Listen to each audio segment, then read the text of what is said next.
Hello friends, तो आज हम एटॉमिक का टॉपिक एक्सरे स्टार्ट करेंगे।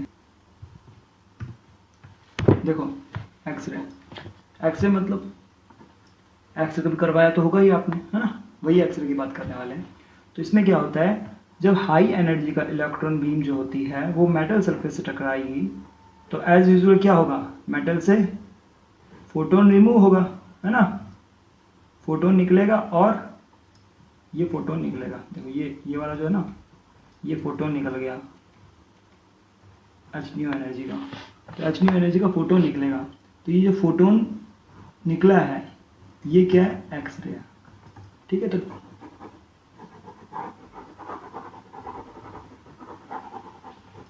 हाँ,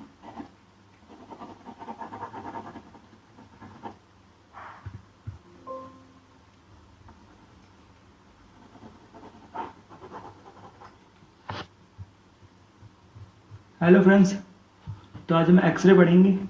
ठीक है। सबसे पहले डेफिनेशन ऑफ एक्सरे की बात करते हैं। तो एक्सरे क्या होता है, व्हेन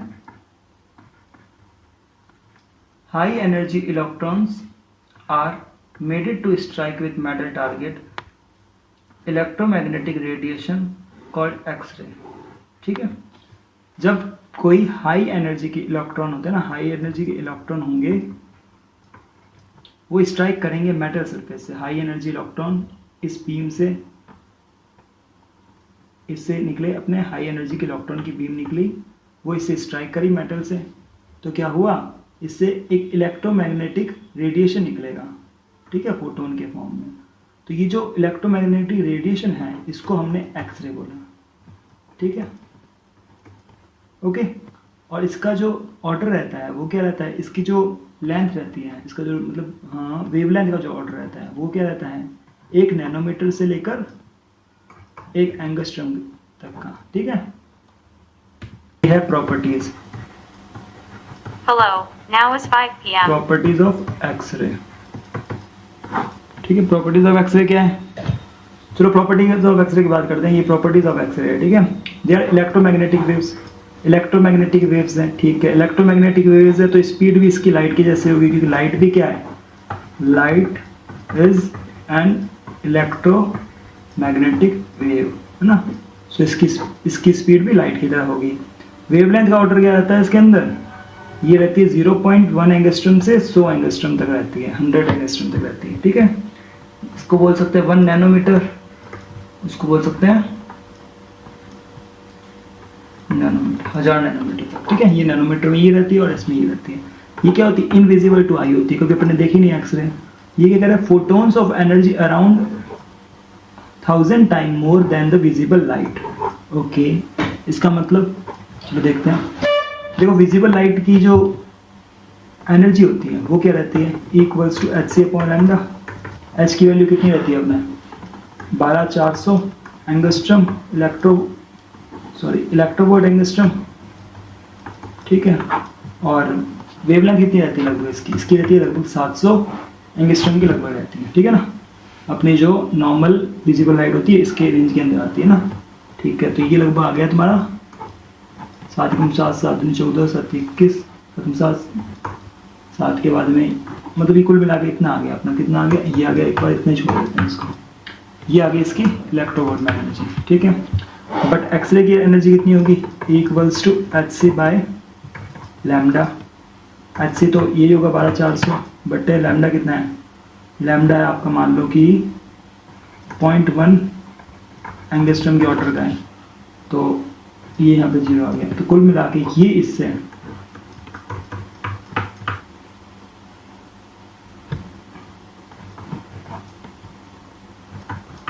टाइम और मोर टाइम ज़्यादा है। ठीक है।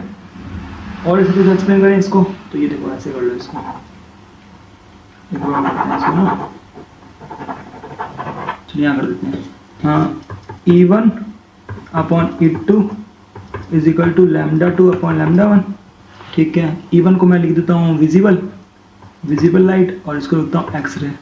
तो ये एक्स हो जाएगा, ये विजिबल हो जाएगा। ठीक है। एक्सरे की वेवलेंथ का ऑर्डर कितना होता है, 0.1 एंगस्ट्रॉम होता है। इसका कितना होता है, इसका होता है 100 एंगस्ट्रॉम का ऑर्डर होते ही होगा, तो ये पॉइंट हटाया, तो ये आ गया तुम्हारा ई विजिबल और ई एक्सरे। तो ई एक्सरे जो है वो ई विजिबल का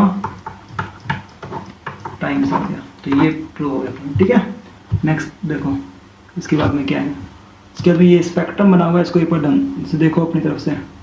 देखो क्या लिखा हुआ है, वेवलेंथ लिखी हुई है, पेनिट्रेशन पावर लिखी, यूजेस लिखा हुआ है। देखो 10 एंगस्ट्रम से 100 एंगस्ट्रम की जो एक्सरे होती है उसको अपने बोलते हैं सॉफ्ट एक्सरे सबसे पहले तो, और जो होती है 0.1 एंगस्ट्रम से 100 एंगस्ट्रम तक की होती है उसको बोलते हैं हार्ड एक्सरे।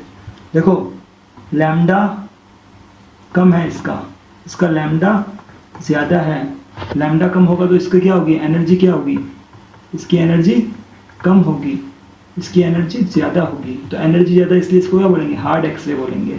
और ये इसकी एनर्जी कम है तो इसको क्या बोलेंगे, सॉफ्ट एक्सरे बोलेंगे। ठीक है, सॉफ्ट एक्सरे है तो इसकी पेनिट्रेशन पावर क्या होगी, सॉफ्ट एक्सरे की लेस होगी, और इसकी हार्ड की तो मोर होनी है। ठीक है, यूजेस क्या होता है, रेडियोग्राफी में यूज़, रेडियो फोटोग्राफी में यूज़ कर सकते हैं, और इसको रेडियोथेरेपी में यूज़ करते हैं। रेडियो फोटोग्राफी जैसे तुम्हारा एक्सरे करवाते हो तुम लोग, है ना, हड्डी का या फिर किसी बोन का, है ना, तो वो हो जाता है रेडियो फोटोग्राफी। और रेडियोथेरेपी में अगर कोई ट्रीटमेंट करना है अपन को, है ना, कैंसर वगैरह के ट्रीटमेंट में एक्सरे यूजेस होते हैं, तो वो सब रेडियोथेरेपी के अंदर आ गया। ठीक है, और इसका वेवलेंथ का एक और इसके अंदर बना हुआ है स्पेक्ट्रम, ये और देख लेते हैं एक बार। इसमें देखो ये बनाया है इसने, विजिबल रीजन बनाया है, विजिबल रीजन इसने स्टार्ट किया है यहाँ से लेकर यहाँ तक तुम्हारा हो जाएगा, विजिबल रीजन हो जाएगा, ये विजिबल हो जाएगा। ठीक है, ये 1 माइक्रोमीटर से लेकर 1 नैनोमीटर से स्टार्ट हो गया लगभग, है ना। ठीक है, उसके बाद में ये अल्ट्रावायलेट रीजन बना दिया, और इसके बाद में सॉफ्ट एक्सरे स्टार्ट हो गया, ये हार्ड एक्सरे हो गया। ठीक है, तो मतलब अपन को ये ध्यान भी रखना है कि सॉफ्ट एक्सरे पहले आता है, फिर हार्ड एक्सरे आ रहा है, वो उससे पता भी चल रहा है। इसके इधर जो है वो गामा रे आती है, मतलब गामा रे की जो वेवलेंथ है वो क्या है, ज़्यादा है या कम है, वो ढंग से देखो। सॉरी, वेवलेंथ क्या है, कम है, गामा की वेवलेंथ लैम्डा कम है, यहाँ लैम्डा बढ़ रहा है। ठीक है, लैम्डा इधर कम हो रहा है, तो लैम्डा का इंक्रीजिंग ऑर्डर ये रह रहा है। ठीक है, तो यहाँ पे लैम्डा बढ़ रहा है, मतलब एनर्जी डिके हो रही है, मतलब यहाँ पे एनर्जी जो है ये यूँ बढ़ेगी। ठीक है, मतलब गामा रे की एनर्जी सबसे ज़्यादा होती है और विजिबल की एनर्जी कम होती है। ये सब बातें समझ में आ गई। उसके अलावा इसने एक्सरे के यूजेस बताए हैं। इसने बताया हार्ड एक्सरे कहाँ का यूज़ होता है, हार्ड एक्सरे होता है तुम्हारा एक्सरे क्रिस्टोग्राफी में होता है, मैमोग्राफी में होता है, मेडिकल सिटी स्कैन में होता है, एयरपोर्ट सिक्योरिटी में भी एक्सरे यूज होता है। जो अपने ट्रेन वगैरह में ट्रैवल करते हैं तो बैग चेकिंग वगैरह होती है ना, या एयरपोर्ट वगैरह में जो बैग चेकिंग होती है उसके अंदर भी ये अपना एक्सरे यूज होता है। क्वेश्चन आ गया है, क्वेश्चन पढ़ो पहले तुम, उसके बाद में अपने देखते हैं। टाइमर स्टार्ट करोगे? हाँ, जो टाइमर में रहे तो तुम करो।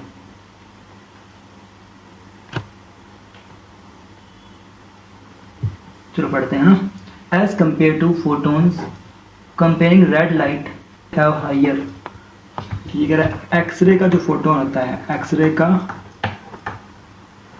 फोटोन, और अगर रेड लाइट, रेड अपना मार्कर है, रेड लाइट है ना, रेड लाइट का फोटोन है, उसमें इसमें से क्या हाई होता है? तो रेड लाइट की वेवलेंथ क्या होती है, लैम्डा क्या होती है? तो वेवलेंथ किसकी हाई होती है, रेड की होती है, एक्सरे की हाई होती है? एक्सरे की एनर्जी ज़्यादा होती है, एनर्जी ज़्यादा होती है तो लैम्डा इसकी कम होती है। ठीक है, तो एक्सरे की लैम्डा तो कम होती है, तो लैम्डा तो नहीं होगा ना, वेवलेंथ कम होती है एक्सरे की। रेड की वेवलेंथ हाई होती है। मास का हमें तो कोई पता ही नहीं है, लाइट के अंदर कौन सा मास आ गया। स्पीड दोनों की सी होती है, भले ही लाल कलर की लाइट लाओ, भले ही वो लाओ, सी होती है ना। मीडियम की बात नहीं कर रहा, वैक्यूम के अंदर बात कर रहे हैं। ठीक है, एनर्जी क्या होती है, hc/λ होती है। अब ये कह रहा है कि एनर्जी किसकी हाई होती है, हाँ मैंने बात ही कर दी, एक्सरे की एनर्जी क्या होती है, हाई होती है, तो इसका आंसर क्या हो गया, एक्सरे हो गया। ठीक है, इसके बाद में अगला स्लाइड क्या है अपना, एक्सरे प्रोडक्शन। अब एक्सरे के बारे में थोड़ा सा और देख लेते हैं ना। एक्सरे की डिस्कवरी किसने की थी, तो डिस्कवरी की थी रॉन्सन ने की थी। ठीक है, जर्मन बंदा था रॉन्सन, इसने एक्सरे की डिस्कवरी की थी। ठीक है, और अब इसके अंदर स्ट्रक्चर क्या आता है एक्सरे मशीन का या फिर एक्सरे सिस्टम का। तो इसमें क्या होता है, इसके अंदर सबसे पहले देखो, इसके अंदर हमें क्या चाहिए एक्सरे के लिए, मैंने कहा था कि हाई एनर्जी इलेक्ट्रॉन्स चाहिए, है ना, जो मेटल से टकराए, ठीक है। तो अपन को चाहिए कि एक बीम जिससे इलेक्ट्रॉन रिमूव हो रहे हो, या फिर इसको बोल सकते हैं इलेक्ट्रॉन गन, ठीक है। और आगे चाहिए हमें मेटल जो कि अपन को सूटेबल फ्रीक्वेंसी दे दे, जिस जो कि अपने लिए एक्सरे प्रोड्यूस कर पाए, ठीक है। तो ये अपने मेटल हो गई, ठीक है सर। उसके अलावा हमें क्या चाहिएगा, हमें चाहिएगा ये इलेक्ट्रॉन निकाल तो देगी मेटल, बट ये इसकी स्पीड अच्छी हो, तब तो इसमें एनर्जी ज़्यादा होगी, एनर्जी ज़्यादा होगी तो ये मेटल से इलेक्ट्रॉन निकाल पाएगा या फिर फोटोन निकल पाएगा, है ना। मोमेंटम भी ज़्यादा होगा, वेलोसिटी ज़्यादा होगी। तो हमें क्या चाहिए, इसकी स्पीड बढ़ाने के लिए कुछ चाहिए। तो इसकी स्पीड बढ़ाने के लिए हम क्या करते हैं, यहाँ से यहाँ पर एक हम लगा देते हैं पोटेंशियल। पोटेंशियल कैसे लगाएंगे, यहाँ से यहाँ पे पोटेंशियल लगा देंगे, ठीक है। यहाँ तो इलेक्ट्रॉन है तो यहाँ तो अपने लगाते हैं नेगेटिव पोटेंशियल, ताकि इलेक्ट्रॉन इसी को रिपेल करे। यहाँ लगाते हैं पॉजिटिव पोटेंशियल, और ये हाई पोटेंशियल होता है, तो ये किलोवोल्ट ऑर्डर का पोटेंशियल होता है, ठीक है। यहाँ पोटेंशियल लगा दिया, जिससे क्या होगा, इलेक्ट्रॉन यहाँ से निकलेगा और इस मेटल सरफेस से टच करेगा, और मेटल सरफेस से जैसे ही टकराएगा तो क्या होगा, कुछ तो इलेक्ट्रॉन अपने नेक्स्ट जो भी पाथ होगा उस पाथ को फॉलो करेगा और निकल जाएगा इलेक्ट्रॉन, ठीक है। उसके अलावा कुछ एनर्जी रिमूव करेगा। रिमूव कैसे करेगा, रिमूव करेगा वो फोटोन के फॉर्मेट में।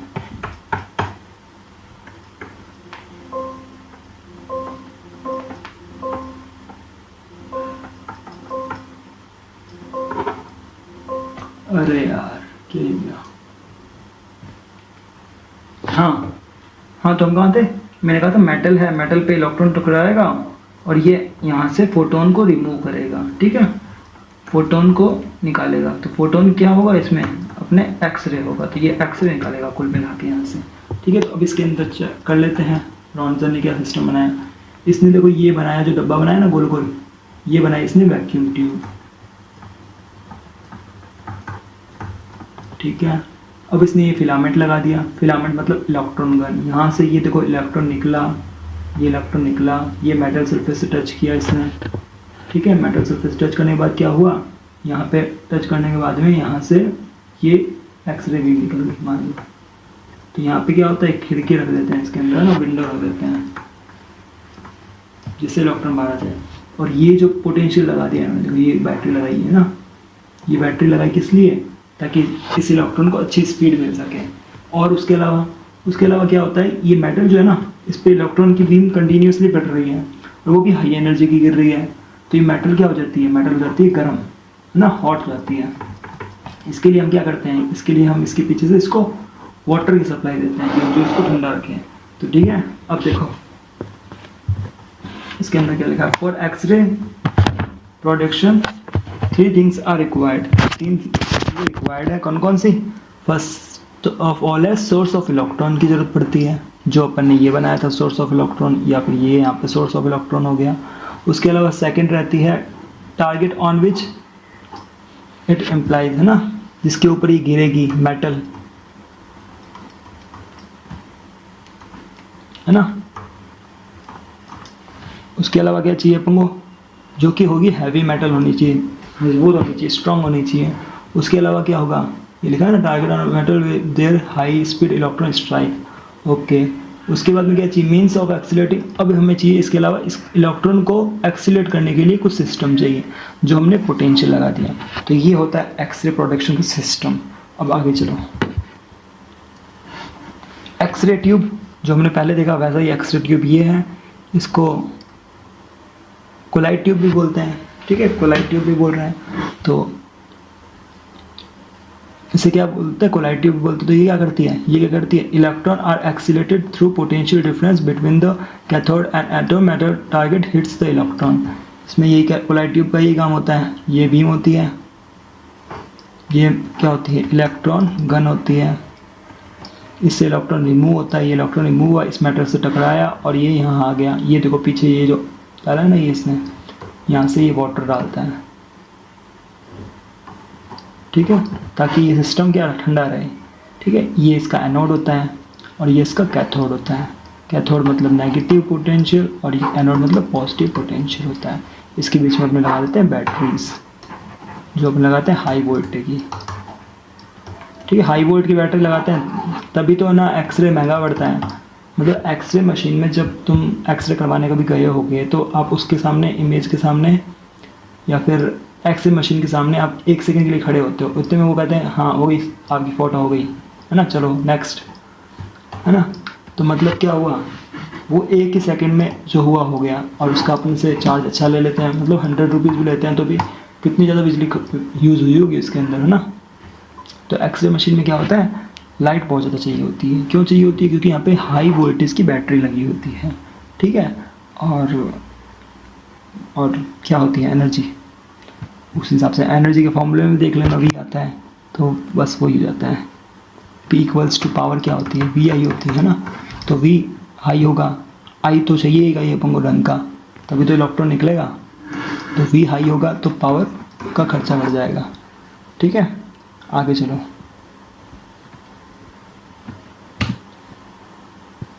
देखो colloidal tube. Most of the energy of electron above 98%. Most of the energy of the electron above 98% is converted into heat, and only 1 to 2% kinetic energy of the electron beam used in the X-ray production. तो जो अपनी ये colloidal tube थी, इसके अंदर क्या होता है, जो एक्सरे प्रोडक्शन में जो एनर्जी आती है, मतलब यहाँ से अगर अपने अच्छी पावर भी दे रहे हैं, बहुत सारी पावर दे रहे हैं, तो उसकी ओनली 1 से 2% ही एनर्जी जो होती है ना, वो अपने एक्सरे में कन्वर्ट होती है। बाकी सारी इलेक्ट्रॉन की स्ट्राइकिंग में कन्वर्ट हो जाती है। तो इलेक्ट्रॉन स्ट्राइक करते हैं तो क्या होता है, हीट जनरेट होती है, और हीट को ठंडा करने के लिए हमें क्या करना पड़ता है, यहाँ पानी लगाना पड़ता है, वाटर लगाना पड़ता है। वाटर आएगा इसके अंदर, तो वाटर के लिए भी अपन को सिस्टम डेवलप करना पड़ेगा, है ना। तो इस वजह से मशीन भी महंगी हो जाती है कुल मिला के, ठीक है। नेक्स्ट देखते हैं अब मैं इसको, अब ये क्वेश्चन पढ़ो। ये कह रहा है, सॉरी, टारगेट मेटल की प्रॉपर्टीज़ पढ़ो, है ना। टारगेट मेटल की प्रॉपर्टीज़ क्या क्या होनी चाहिए, ये है प्रॉपर्टीज ऑफ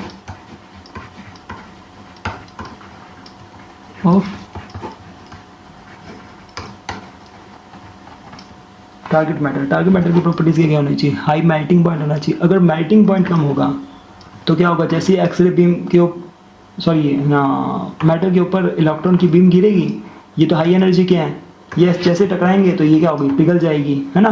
तो इसका हाई मेल्टिंग पॉइंट होना चाहिए, पिघलनी नहीं चाहिए, ठीक है, क्योंकि हाई टेम्परेचर को इसको अटेन करना है, ठीक है। और हाई थर्मल कंडक्टिविटी, जो थर्मल कंडक्टिविटी अच्छी होनी चाहिए। थर्मल कंडक्टिविटी क्या था, d theta by d t equals to k a d t by d x, ये याद है तुम्हें। तो ये थर्मल कंडक्टिविटी इसकी अच्छी होनी चाहिए, ठीक है। उसके बाद में क्या है, must have high atomic number to produce hard x-ray. Hard x-ray जब आपको प्रोड्यूस करना है तो आपको एटॉमिक नंबर भी हाई होना चाहिए, मतलब Z भी हाई होना चाहिए। एटॉमिक नंबर Z ही तो होता है, तो ये भी हाई होना चाहिए, ठीक है। मतलब अपने बात ही की थी है ना, मेटल जो होती है वो हाई होनी चाहिए, है ना। प्रोडक्ट टेबल की पीछे वाली मेटल होनी चाहिए, इसलिए तो इसमें शायद मॉलिब्डेनम वगैरह यूज़ किए जाते हैं, तो मॉलिब्डेनम इसी वजह से हो पाता होगा, ठीक है। उसके अलावा ये आ गया titanium, platinum, molybdenum, tungsten are used as target metal. तो ये टाइटेनियम और प्लैटिनम और मॉलिब्डेनम, टंगस्टन वगैरह जो होते हैं ये टारगेट मेटल के लिए यूज़ होते हैं। Next, generation of x-ray question है, करो। Phenomena of converting kinetic energy into radiation energy. Kinetic energy जो थी इलेक्ट्रॉन की, आप हमें उसको हमने रेडिएशन एनर्जी में कन्वर्ट कर दिया, ठीक है, हो सकता है, ठीक है। Principle of conservation of momentum, नहीं, कंजर्वेशन कहाँ से हो गया, मोमेंटम, मोमेंटम तो निकल रहा है उसमें फोटोन के रूप में, है ना, फोटोन के मोमेंटम के रूप में। Phenomena of conservation of mass into energy, no. Principle of conversion of electric charge, नहीं, इलेक्ट्रिक चार्ज भी कंजर्वेशन है, ठीक है। ये होगा तुम्हारा kinetic energy into radiation energy, okay. Next question ये पढ़ो तुम, डायग्राम देखते हैं ना। जैसे ये मान लो इलेक्ट्रॉन है, ये इस पार्टिकल से टकराया तो क्या होगा, ये इलेक्ट्रॉन जो है, ये वाला इलेक्ट्रॉन मान लो इस तरफ चला गया और ये इस तरफ चला गया, तो अब इसमें से कुछ एनर्जी लॉस होगी।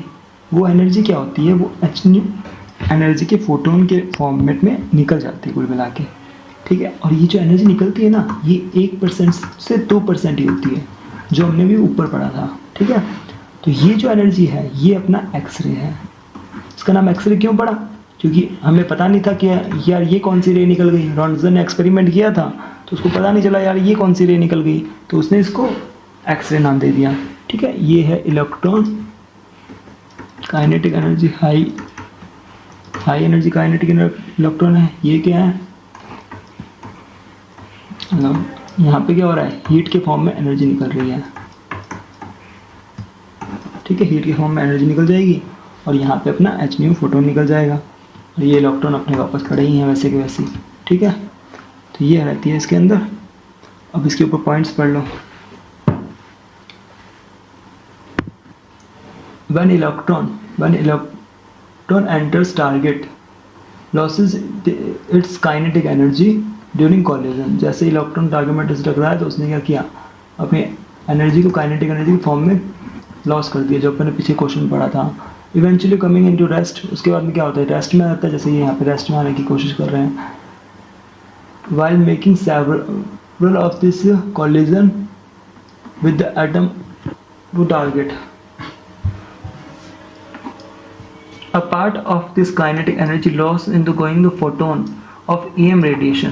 अब क्या हुआ, इस एनर्जी का कुछ पार्ट एच न्यू के फॉर्म में रिलीज हो गया, ये यही कह रहा है ना। Remaining part is increasing kinetic energy collide in particle which is going to in heat. अब इसमें मान लो I12mv², इसकी 0 थी।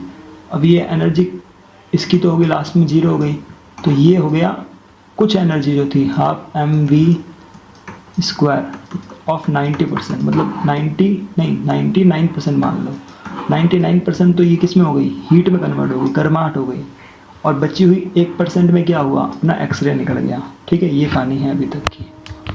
आगे चलो, अब ये पढ़ो ब्रह्मस्ट्रम रेडिएशन। इसमें क्या होता है, ये क्या होती है, तो ये समझो इसको। ये तो है वैसे तो, हाँ चलो इसको बनाते हैं, पहले समझाता हूँ। देखो हाँ, ये अपना न्यूक्लियस है, मान लो एटम के अंदर न्यूक्लियस होता है, वैसे ही न्यूक्लियस है। मान लो ये अपना इलेक्ट्रॉन आ रहा था, ये अपना इलेक्ट्रॉन आ रहा था विथ काइनेटिक एनर्जी। क्या काइनेटिक एनर्जी थी इसकी, 12mv² थी, v1²। या काइनेटिक एनर्जी इनिशियल के साथ आ रहा था। ये अपना पाथ को ऐसे फॉलो कर रहा था, बट इधर ये पॉजिटिव चार्ज था तो इसने इसको यहाँ खींचा और ये इसको ऐसे निकाल दिया इसने, ठीक है। तो काइनेटिक एनर्जी फाइनल, ये इसकी फाइनल काइनेटिक एनर्जी हो गई। तो इसका पाथ तो रियल में ये होने वाला था, बट इसने पाथ ये फॉलो कर लिया, तो इसकी एनर्जी कुछ लॉस हुई होगी ना, तभी तो ये पाथ फॉलो हुआ होगा। तो वो लॉस जो हुआ वो एच न्यू के फोटोन के रूप में हो गया, ठीक है। तो h nu equals to E initial minus E final, ठीक है। ये अपना एनर्जी का लॉस हो गया, ठीक है। इसी तरह मोमेंटम की बात करते हैं अगर, तो मान लो कि इसी में मान लेते हैं ना, ये इसको मान लो ये अपना इलेक्ट्रॉन बीम थी, वो आ रही थी मोमेंटम से आ रही थी। तो मोमेंटम क्या होता है, P इक्वल्स टू mv, ठीक है। तो हाँ, और ये P इक्वल्स टू mv, और जैसे ये इससे टकराई तो क्या हुआ, ये ऐसे निकल गया मान लो, तो फिर मोमेंटम कितना हो गया, mv वापस से, मतलब ये अपना T इनिशियल था, ये B इनिशियल था, M इनिशियल मान लो भले। अब इसका क्या हो गया, ये फाइनल हो गया, ठीक है। ये P फाइनल हो गया तुम्हारा। अब ये जो मोमेंटम का लॉस हुआ वो कैसे बनेगा, वो निकला अपना फोटोन। फोटोन का मोमेंटम कितना होता है, फोटोन का मोमेंटम होगा अपना h/λ। ये h/λ के फॉर्मेट में निकल गया। तो ये होता है ब्रह्मस्ट्रम रेडिएशन। जो ये निकलती है ना रेडिएशन, इसको बोलते हैं ब्रह्मस्ट्रम रेडिएशन, और ये एक्सरे होती है, ठीक है। ये देखो लिखा है, it is the radiation give off by the charge particle, most often an electron, due to its acceleration causes by electric field or another charged particle। मतलब इलेक्ट्रिक फील्ड और या किसी चार्ज पार्टिकल की वजह से जो एक्सीलरेशन होता है इलेक्ट्रॉन का, है ना, चेंज होता है एक्सीलरेशन में, उसकी वजह से क्या निकलती है, ब्रेनस्टॉर्म रेडिएशन निकलती है। Kinetic energy loss, hence the kinetic energy of photon appears in the case variation of collision, hence this value can be anything between 0 to eV। ठीक है, आगे देखो, maximum energy of such photon is Emax equals to EV। Cut off wavelength depends on V, not on the target of filament metal. Wavelength किस पे depend करती है, V पे depend करती है। किस पे डिपेंड नहीं करती, फिलामेंट का मटेरियल पे डिपेंड नहीं करती। कट ऑफ वेवलेंथ यहाँ पर वहाँ कर रही थी, V मतलब पोटेंशियल पे डिपेंड करती है। तो लैम्डा मिनिमम इक्वल्स टू क्या आएगा, अगले फॉर्मेट में देखना, hc/EV0 आ जाएगा। अभी अगले में देखते हैं, कंटिन्यूस एक्सरे। कंटिन्यूस एक्सरे तो लैम्डा मिनिमम वर्सेस ये अपना इंटेंसिटी का ग्राफ बनेगा यहाँ पे, ये यहाँ पे इंटेंसिटी है, ठीक है। Wavelength where intensity where is gradually called continuous x-ray.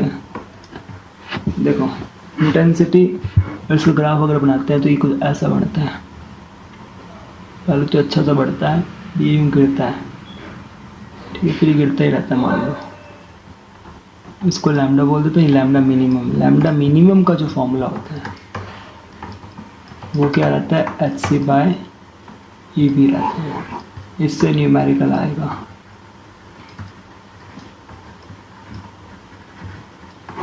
ठीक है, आगे चलो। Wavelength where intensity varies gradually called continuous x ray.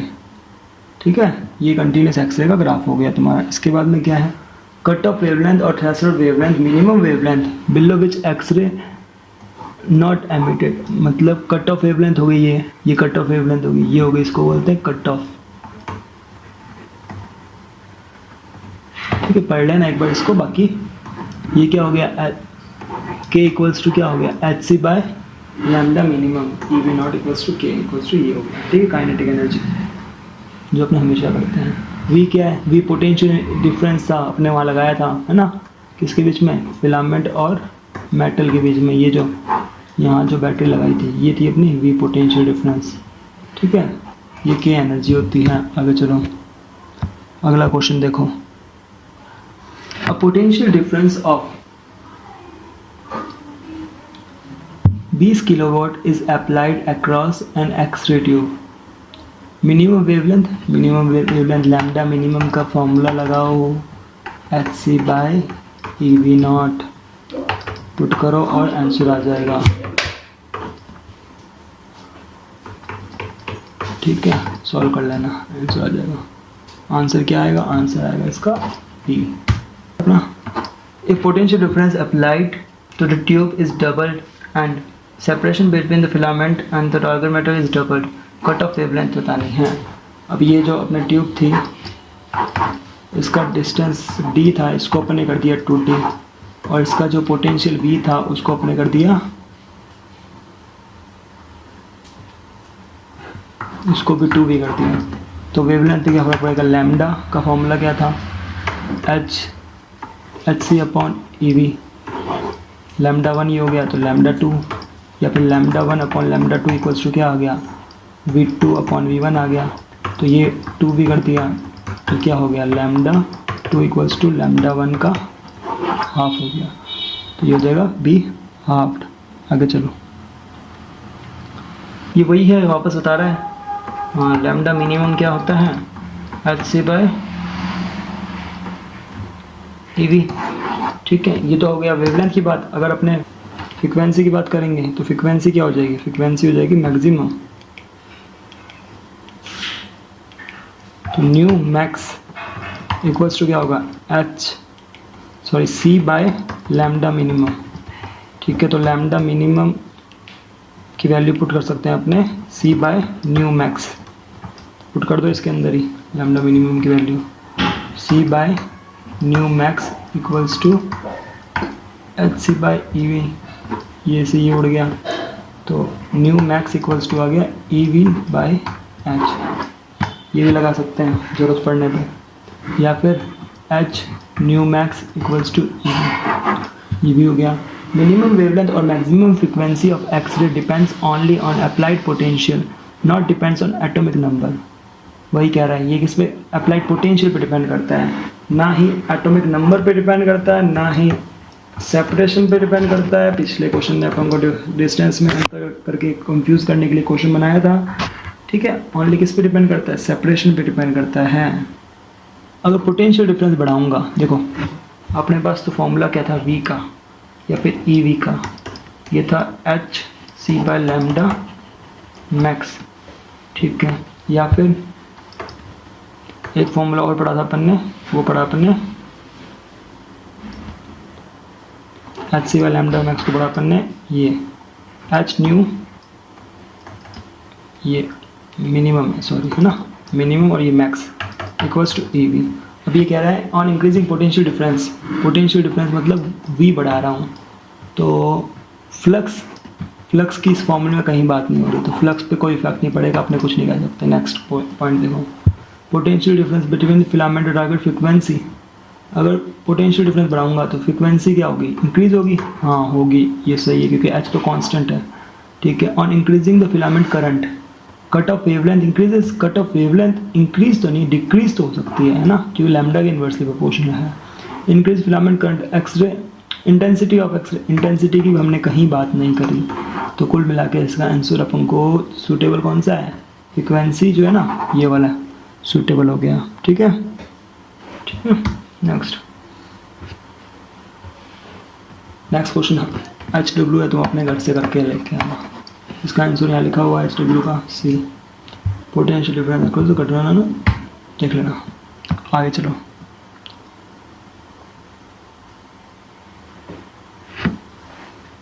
चलो ये देखो, एन बराबर 1 को के शेल बोलते हैं, एन बराबर 1 में 2 इलेक्ट्रॉन आते हैं, एक इलेक्ट्रॉन इसमें लगा दिया, एक अपनी तरफ से लगा देते हैं।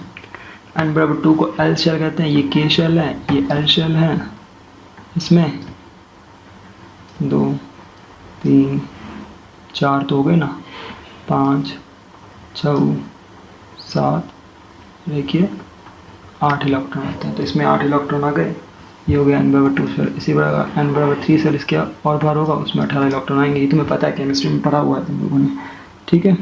तो अब इसके अंदर हमने क्या पढ़ना है, मेन बात ये है, हमें पढ़ना है जब एन बराबर 1 बराबर के से इलेक्ट्रॉन एन बराबर 2 में मूव करेगा, तो हम इसको बोलेंगे के अल्फा, ठीक है। इसे नेक्स्ट स्लाइड में अपने देख भी लेंगे। और इसी तरह एन बराबर 1 से एन बराबर 3 में मूव करेगा, मतलब के बाद में ये एल हो गया, ये एम हो गया, है ना, एम शेल में जाएगा, मतलब इससे इसमें जाएगा, तो उसको बोलेंगे अपने के अल्फा ट्रांजिशन, इसको बोलेंगे के बीटा ट्रांजिशन, ठीक है, ऐसे चलेगा इसके अंदर, ठीक है। आगे देखो,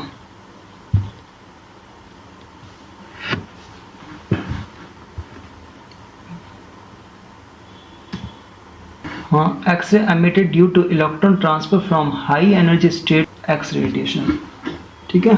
तो के एक्स कौन सी होती है, जब एल शेल से या फिर एम शेल से के शेल में आएगी तो उसको के बोलेंगे, इसको के अल्फा बोल देंगे, इसको के बीटा बोल देंगे, मैं बता चुका हूँ। के अल्फा, इसको के अल्फा एक्सरे बोलेंगे और इसको के बीटा एक्सरे बोल सकते हैं, ठीक है।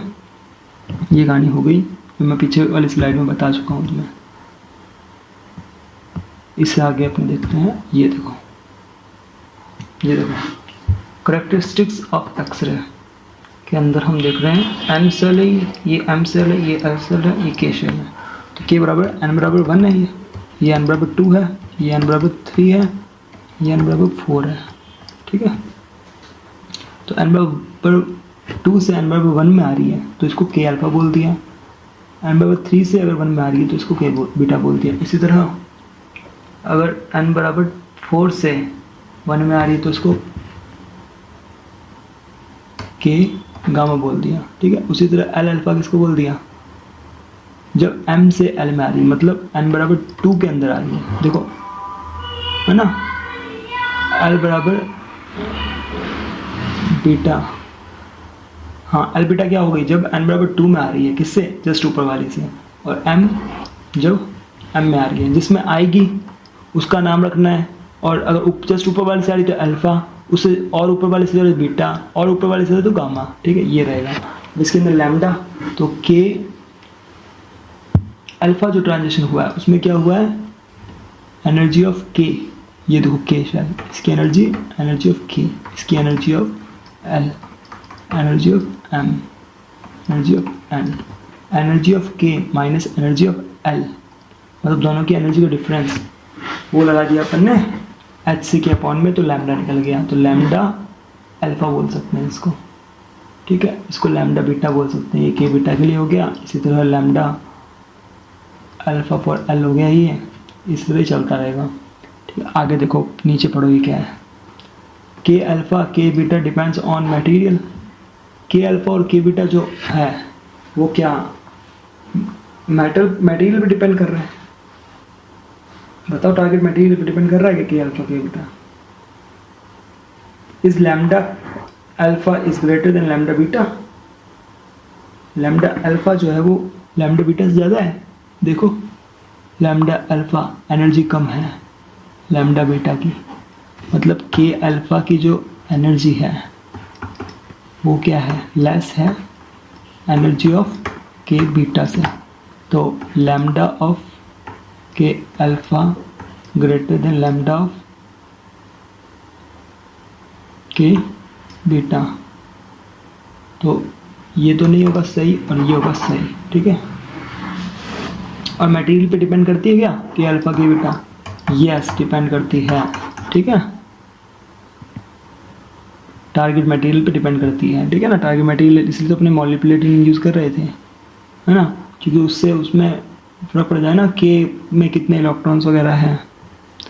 आगे चलो, करैक्टरिस्टिक्स ऑफ एक्सरे के अंदर अपना नेक्स्ट भी है ये, इसमें क्या है, इंटेंसिटी का ग्राफ है, देखो ये पीक जो आ रहे हैं ना, ये इसके अंदर कुछ जैसे कोई मतलब स्पेसिंग आ जाती है, जैसे तुम्हारी कोई बोन है उसमें बीच में स्पेस आ रहा है, एरर आ रहा है ना, खाली आ रहा है, जिसको एक्सरे स्कैन कर रहा है, तो वहाँ पे ये के अल्फा के बीटा वगैरह पीक्स दिखाई देते हैं ना, ये पीक है, ठीक है,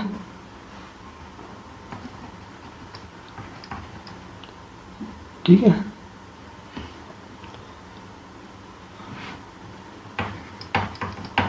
delta equals to the hc by lambda during this transition, ठीक है। Photons is emitted of x-ray, इसमें क्या होगा, फोटोन्स एक्सरे के एमिटेड होते ही हैं। ये डायग्राम है, ये डायग्राम थोड़ा सा देख लेना एक बार, कहीं पूछेगा तो ये डायग्राम में पूछेगा, इसमें इसको के अल्फा बोल रहे हैं, इसको के बीटा बोल रहे हैं और उसको के अल्फा बोल रहे हैं, इतना ध्यान रखना है, ठीक है। पीक कहाँ कहाँ आता है, वहाँ आता है। उसके अलावा यहाँ पे जो लैम्डा है वो लैम्डा बी हो गई, और ये लैम्डा हो गई तुम्हारी अल्फा हो गई, तो लैम्डा बीटा जो है वो क्या है, लैम्डा अल्फा ज़्यादा है तो इसकी एनर्जी ज़्यादा होनी थी, ऑब्वियसली बात, इसकी इंटेंसिटी ज़्यादा हो गई और वेवलेंथ वैसी की वैसी रहेगी। X-ray where intensity is larger are called characteristics x-ray, ये इसकी करेक्टरिस्टिक्स एक्सरेज हैं। छोड़ो इसको, आगे चलो। ये नेक्स्ट देखो, ये एल से के में जाएगा, मतलब 2 से 1 में जाएगा, तो वेवलेंथ ये होगी, एनर्जी ये होगी, एनर्जी डिफरेंस ये होगा, तो वेवलेंथ ये होगी। इसी तरह एम से के में जाएगा तो ये होगी। ये सब टेबल बनी हुई है, देख लेना एक बार अच्छी तरह से। और अपना एच सी की वैल्यू इसने लिखी है 12400, क्योंकि इसने एंगस्ट्रम यूज़ की है। तुमने एनो रिटर्न करनी हो तो 1 0 कम कर देना। आगे चलो, क्वेश्चन आ गया अब तुम्हारे लिए अच्छा सा, ये क्वेश्चन अपने आप करना है तुम्हें, ठीक है। एच डब्ल्यू लिख देता हूँ इसके अंदर भी, एच डब्ल्यू इसका आंसर जो है वो भी मैं लिख देता हूँ ताकि तुम्हें पूछना नहीं पड़े, सी आंसर होने वाला है इसका, ठीक है। वेवलेंथ दे रखी है, ठीक है। नेक्स्ट क्वेश्चन लिखते हैं। ये वापस आ गया ग्राफ अपना,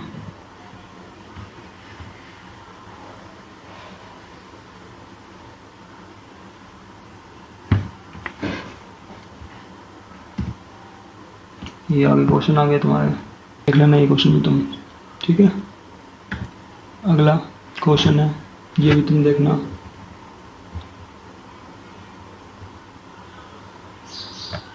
white x-ray are called white because, white x-ray को व्हाइट एक्सरे क्यों कहते हैं? जो अपनी कंटिन्यूस एक्सरे थी ना, उसे व्हाइट एक्सरे भी बोल सकते हैं, ठीक है। क्यों बोलते हैं? क्योंकि वो जो ये अपना कर्व था ना, ये कहाँ गया, ये जो कर्व है ना, ये जो कंटिन्यूस चल रहा है यहाँ तक, है ना, तो इस वाले पोर्शन को इसमें व्हाइट एक्सरे बोलते हैं, ठीक है। व्हाइट एक्सरे क्या बोलते हैं इसको? क्योंकि they have an continuous range of wavelength. इसका आंसर डी लिखा हुआ है, देखना तुम। आगे चलो। Follow the diagram to show the relation between X-ray and intensity wavelength of observed X-ray tube in shark peak A and B shown. ये अपन ने बात की थी अभी भी कि ये क्या रिप्रेजेंट करते हैं, ये करेक्टरिस्टिक्स